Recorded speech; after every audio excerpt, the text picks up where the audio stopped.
بسم الله الرحمن الرحيم. الحمد لله رب العالمين، والصلاة والسلام على نبينا محمد وعلى آله وأصحابه الأخيار وسلم تسليما كثيرا. ربي يسرح لي صدري ويسر لي أمري واحلل عقدة من لساني يفقهوا قولي. اللهم أرنا الحق حقا وارزقنا اتباعه، وارنا الباطل باطلا وارزقنا اجتنابه. اللهم اخلص لنا أعمالنا كلها يا أرحم الراحمين يا رب العالمين. أغنو وري ودر سنونا كنني علم المواريث تنين كوتا نانجمو hijirancine wujine do komona gati do tan nagate sinan din jopera aka suhana anyerun kota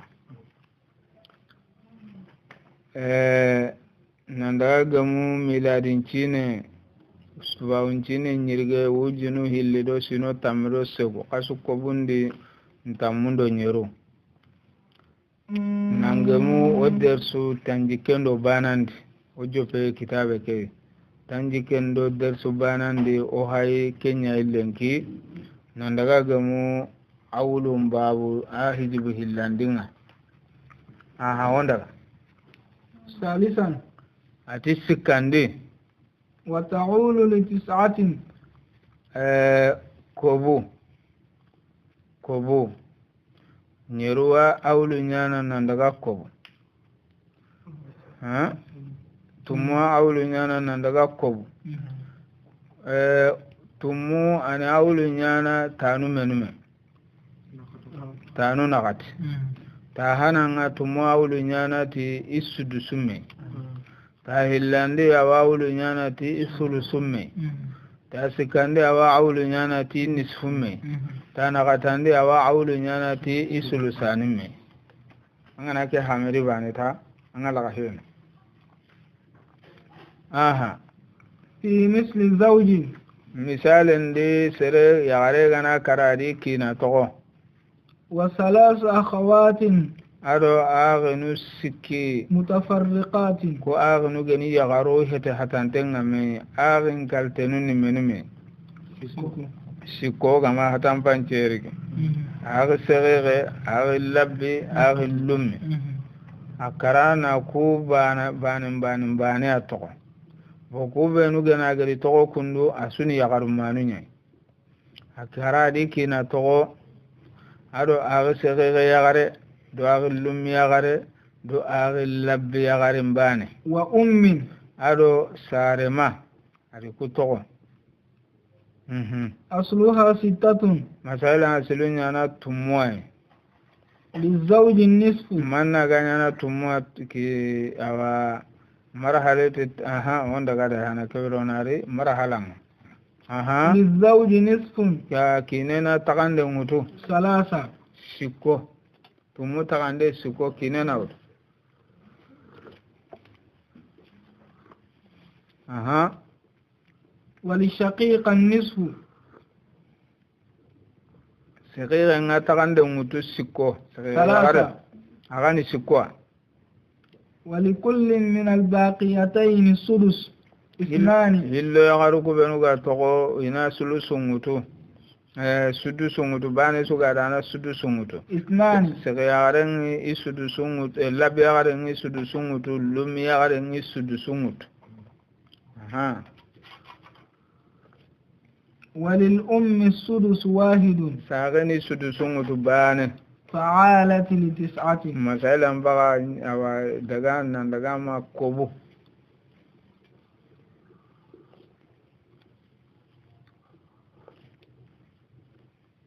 yere kundu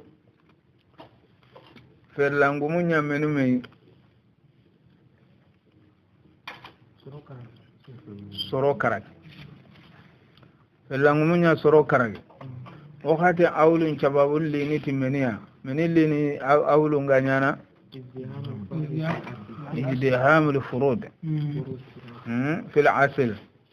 عسل نغنانيا او sikko nagato karago fella bana no gonda ngaba iga lehen bo kukundu ni sungu mu ngaire hillo kino do agi yagare agi yagare ncegere sudu sungu mu ngaire sikko o yere ona hamunanti ya asu kuma sala no beno hay kundu angere ngori agi segere agi labi yagare agadi sudu sumuru no kusa agadi sudu sumutu no kusu segere yagare nyani nonga boke hura gadi kalala de khe ngonga tini kalala kadi jahabal banuna wal judud agallumi ando akhi bega sage bane agedan kay no kusu kalala ndan kay amma lemme to amma habe to amma kisme to on konti yalla yalla kalala gan to khe kalala ganan khe masira ganan to qorange masogode to seren nan karana lemmen to ko khairi nyan farenda ko sallallahu alaihi wasallam angana hay hada mare menke arna dinan po siren kinoi angana khairi tanaki ta kene ma sallah danga fare sallallahu alaihi wasallam lemmunyeri adi lembane to sukara ay mi akane imamu bukhari ke to ko hore amal lemme su to asure men karakan asu are munchu karakan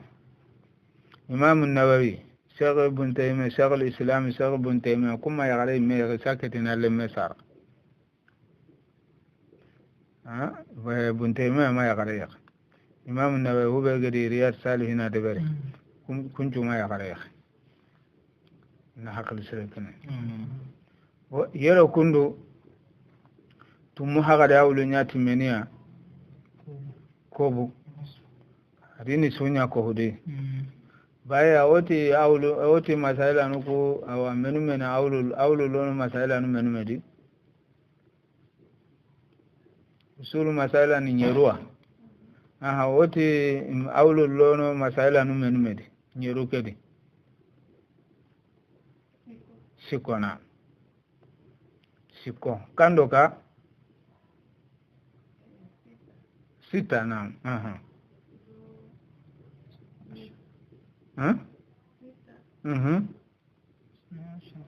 ado sana asar 24 naam hoye lono kwad awlu lono kwad bo sita be awlu ngaru nedi sita gedo awdo sana asara kedo 24 yani mew saran ko bo gedo fatam banju mo ko be naam honda faraidon qarada annan kina qarangunde gella ganteto agana gato agana me qarangunde honda rabian nagatandi bo ometi sitani awlu nyana tanu nagatia odi sikon qara o hay nagatandi nya sasa kengene hole geran mama ke asunu ko ina doma asunu ko rangi ke asunu ko apaka mo aha naam wakati so oti walla hindana foke kitabu de verano ni kutte go to ko ka kane karangunda non ka kane karangunda non kana kem patam panci bo wakati anga ngalla hari gande mbai na amo ko suronde na sunya ma pe ken ka wakati hawa honne ba kai gande ndagamen ri honden do sukara ndo katinta kundangure ida katin juruma na kanende an kana an karame kenya na ayori na qurba no kondi an kana kengo libucine kempa huwa tallanka paigande ke darajang ka atagundi atoko keta na aralla kemba ne ari keta walla ina wutu na aralla kenya keta ngoto kenka ni igande daraja poina honne boto agunka dingira go kawo yidi akutinne go nan tokanda an kana andu do ko tende berano gonde akasren amma ngore kharle ma wakati ya ani wonga na dangi kalasinga awahe tenker ne karangendi anken nan kawa misale serebe gedi kemme enel bahina anda karata anu sikina kati hubenu ga jopana sada imade murone de ganara anken dokunya wara kalasya karange daraja anta karona anda walla hindano ga kuttuno go to qodanga o ga gan kawa o go du ko tenya na kenda hatu ko nanti gantetu ha o ko hatan banji gebe sukinni ke kitabu me kitabe ken gonde o kunta tintono ke to agudi me kutte nyane jeri to goda ke masala kundu asilunya tummu akamo kodo kondi men yere sasa baharna ni sugumo hille kunta kan boguranya menia tamasilu kineti qarinya hillo arsere rente qarinya hillo annan mosello hillo banedi nam handi hillo utu kenga kineru sere ya garen bakka wi wasana bo oga dangino ngaketa problem ndaganya minnai sudus konuti sudus na brana nya tumu soro siki tumunu siki haga di menyere odo wosello tumu banedi sere ya garenti tumu labi ya garenti tumu labi ya garenti tumu ummu ya garenti tumu sare imeti tumu woti tumunu siki di menyi huwati na kadinya tumu odo wosello tumu banedi bo sasa tumu do hillo haga di menyi sasa grupu nu ko heti awa soro grupu nu hilla hillo kamanuano ngatumun kamanuano hillo do tumudi menyi woti tadakhulu odo wosello al akbar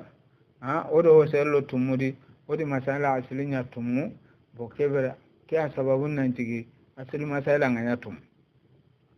wasasa asli masala nya tumu anajru bayna al maqamat fi marhalati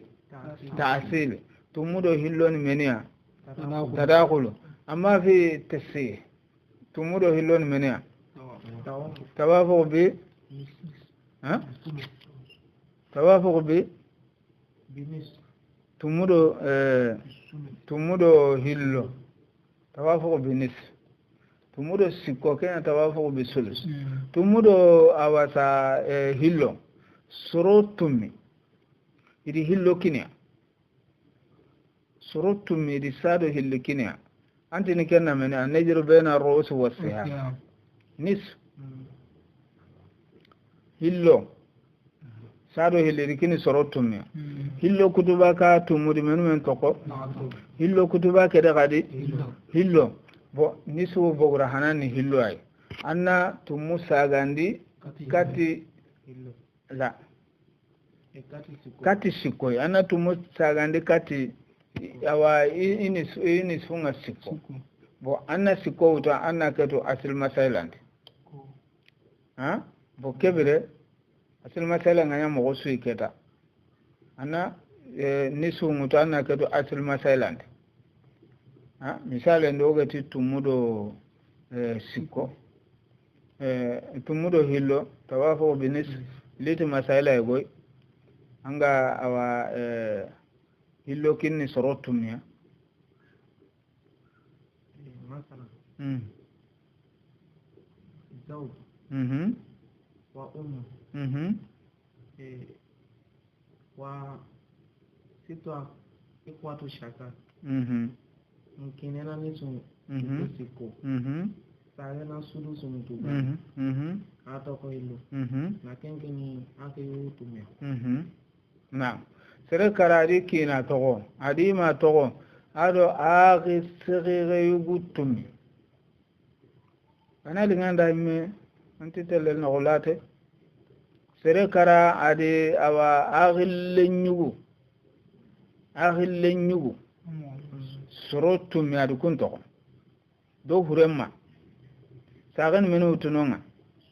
sulus anana brenya tum ana bane kini saga menu to anana brenya siko ana bane kini saga hillo an to andi kini awa akhil lenyugo isorotumi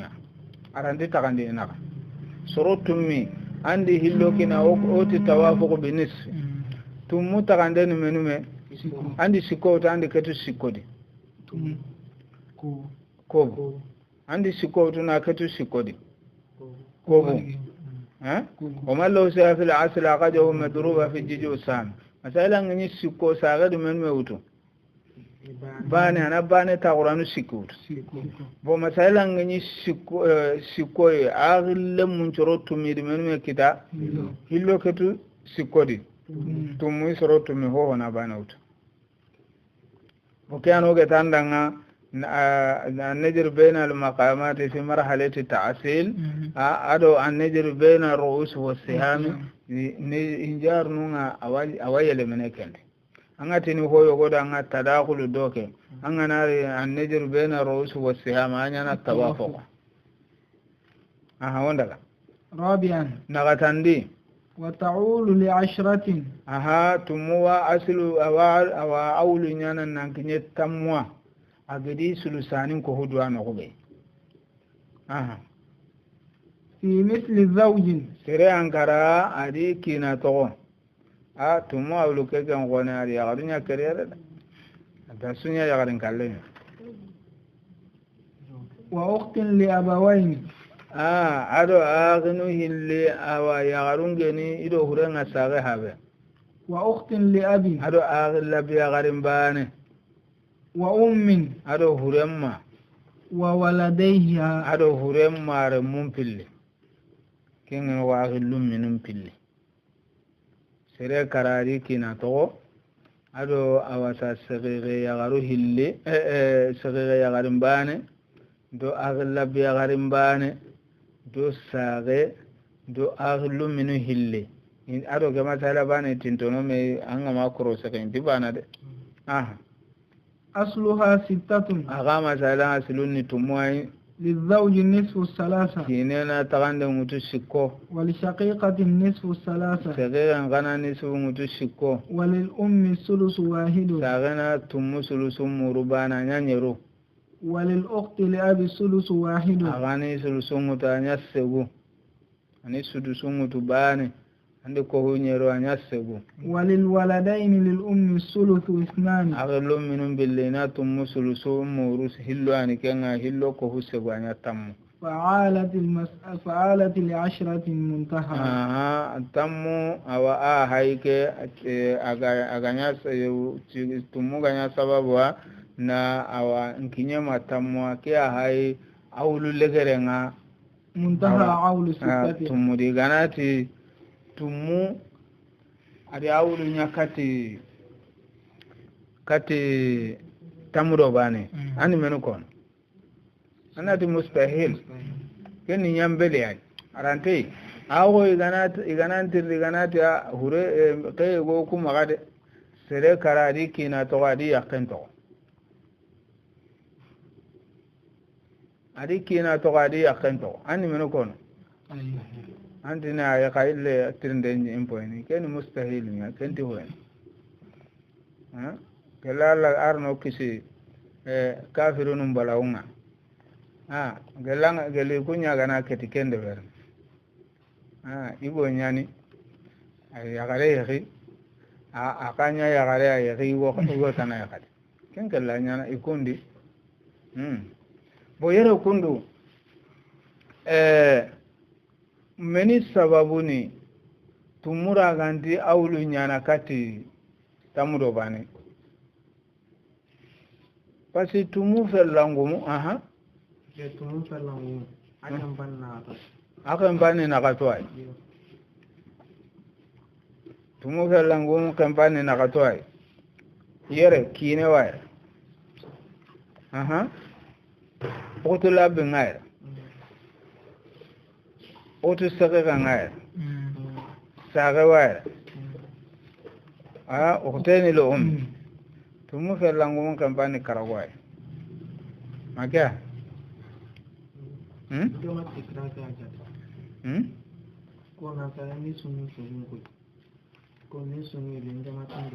wala yo kan asa afellangumu inke titongona no gondima soro karag ferlan cigiranu karag ne sun cigiranu hilli kita ado sudu sun cigiranu hilli do sulu sun cigira bane anya karago me yera Allah ntaka ferlangumu tumundi sikitana na ko huke wara wati nanda sala on dille nyagaren kapona hay ogana le nyagaren ka ha wotini men nyagamina asgo ogana le nyagaren ka ha sasa qatlu ummi kunga kan kine wagili ni sunga kati sud urbon asul masala ngaile ha aglabi yagare ngagili ni sunga kati alba aglabi yagare ngakan ngana le nyagaren ko kuisu labi yagare ngakan awa ahlu min ngakan asala lantaka nyana tumayana tamro hilwa bo meni sigi ke ganya awasa tummo kadi o hakaja tumudo awa hillu andi men kadi masala andi odo wo sello tumudi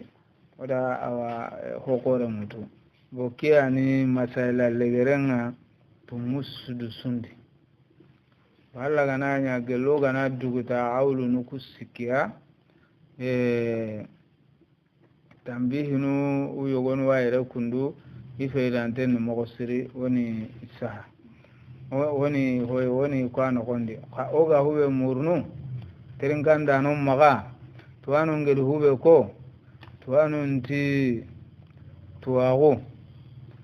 wona siti ti sahanden nanti tuwago ni wallamponye matuwana yoga tini akaw ya kuma dangi serebe anga telanci nan kanya gunnendi andaga sinan kanya gunnendi andari kanun da anke nga ille kenta duronya walla kenga yala ngati do soronna obe gana sine ke kitare maka tadan jude tuwagu anne kanya na tampakle angana kita hakle ngedi bunu anna kalbe nyana siti maka sogan pakle ngabo asaha wakati yarne hadamare menga khibaru nga gomana maga hugibgiba amungunu daya me angana ra sahante ngori bane tanni kenken taburgan kenange nyime hayatu ken ogonya de hana ankara halle kadi surona ne hetai Sheikh Ibn Taymiyyah nu daga na Imam Bukhari nu daga na Imam Malik nu daga na Shafi'i na Ahmad nu daga na itu agunu kuga kinyoyi sahande gampaka he igande kara imlaw nga kundunga nan kara kundunga na to aja gancha nyime gancha nyime bo fare nyime sallallahu alaihi wasallam hayatun nogondi amma bara nandi ali sahibe no nyamere na qur'ana saha ina saha ma woto hakla qura gumu ngi nogondi ka nyamere ni nanta ananchehya sahanda no nyawure special bo kumma sigi I hakle ngay gedi sahande tokono bo surtanke bo oganne si habeta na nyana kadi kahiti kulle nyawtan na sa portable he la angana am programme unju su sa portable nya no gondi kumbena ayo go wodi agana nya ka parausi nya tabane tan na suga kere asan kamma